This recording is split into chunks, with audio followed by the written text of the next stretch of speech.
we would shut down the station at midnight at KERS on the campus. We'd have the FM on, and we'd just swing across the band to see what's going on, and we found KMPX in San Francisco. This former classical music disc jockey from Detroit named Larry Miller Listening to Larry Miller on KMPX. had been leasing the nighttime slot on a foreign language station called KMPX on the FM dial. Being on the all-night show gave me an awful lot of elbow room to do what we now think of as free-form radio, because it was free-form. It wasn't just folk rock, British invasion, and so forth, San Francisco psychedelic, and so on. It was a chance to like really mess with people's heads. It was album music. It wasn't top 40. And he talked really slow, man. He was like so very cool, man.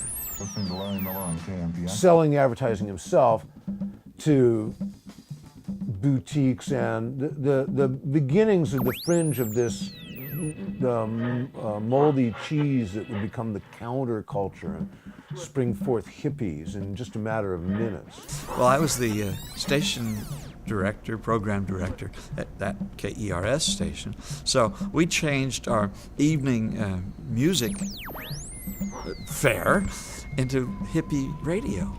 Donahue wrote an article about it for Rolling Stone, and the headline said, "Top 40 radio is dead, and its stinking corpse is rotting up the airwaves."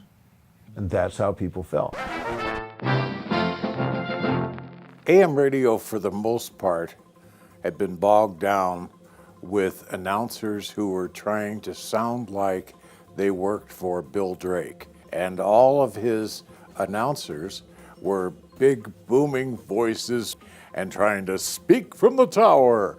However, I didn't believe in that. I believed in one-on-one communication. Top 40 was just talking as fast as you could, and everybody talked like this in their radio voices. My thing was against that because by this time, you had every kid in the world from Yuba City down through San Diego trying to sound like a Bill Drake disc jockey. Listening to the FM radio station made you part of a community because those people became your best friends because they'd had that talent to be talking just to you.